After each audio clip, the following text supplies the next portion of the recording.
Makers on Capitol Hill, there is work being done behind the scenes that would argue differently.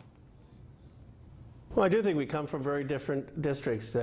President Trump carried Congressman Rogers' district by 25 points. My district, Hillary Clinton, carried by 25 points. My district's 50% foreign-born. Congressman Rogers' district, 99% born in the United States. But we both see a common solution when it comes to preparing people for the jobs of the 21st century. Democratic Congressman Khanna there, a freshman from Silicon Valley. His district is home to tech giants such as Apple and Google, both constantly looking for ways to improve their businesses. The solutions he's talking about is a jobs initiative he's working with Kentucky Republican Hal Rogers on. While the two couldn't be more different politically, they are putting that aside to bridge their districts and ease severe job loss in a small southeast Kentucky town, turning coal miners into coal coders. I had the chance to sit down with this unlikely duo and their efforts to put Americans back to work. He represents Silicon Valley, California, a seat of the innovation of the ages out there, and a job producer.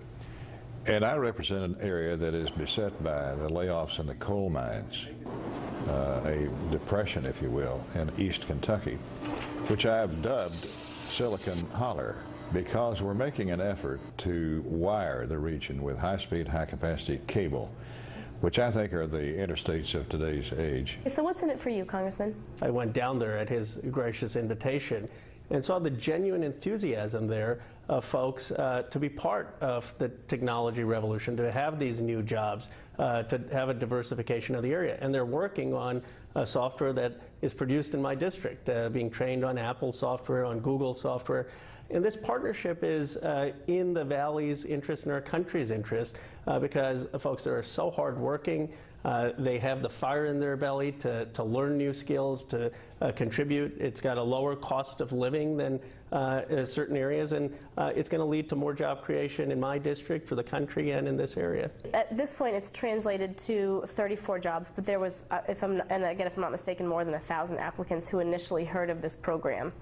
How does that translate into 340 jobs? How does it translate into 3,400 jobs? I do think it starts from local leadership. You see local businesses are bought in, local education leaders are bought in, and they're all committed to, these are private sector jobs, and they're working with educational institutions to give skills that are going to be employable. What about the 55-year-old laid off coal mine worker who says, this is all I've done all my life, this is all I want to do.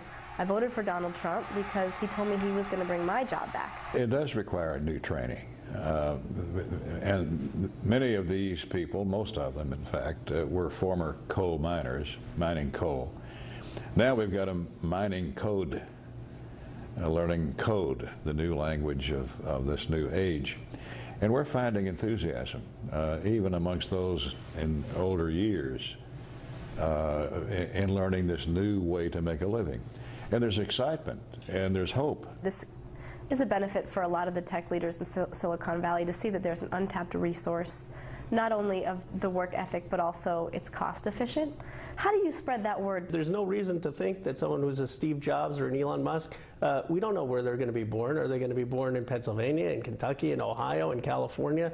So it's in our country's interest to find talent everywhere, and also to give folks jobs in skills where we know we have a shortage of these skills. Is this going to be a solution for, like you said, the 12,000 coal miners that were put out of work and are still out of work? Yes, it is the answer, I think. The age in which we live, where work is performed remotely by way of cable, opens up my area to an opportunity they've never had before. In the past, our people had to leave the area to go to Cincinnati or Dayton or Cleveland or whatever, finding a job.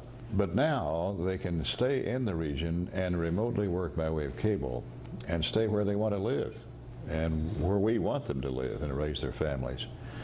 So yes, this is a new opportunity, a new chance. We've never had this before. And you heard Congressman Rogers say we've never had this before, and it's true. These two men couldn't be more different ideologically, and they're really working for a common goal.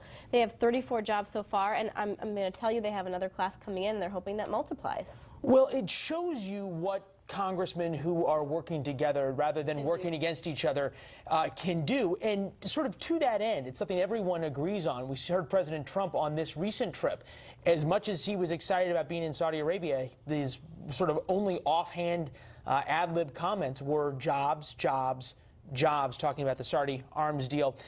Something else to talk about as it relates sort of tangentially to jobs. There will be some jobs lost in this. Ringling Brothers and Barnum & Bailey Circus, the self-proclaimed greatest show on earth, is now closing down after 146 years. Laura Ingle live in New York as they fold up their tent for the last time.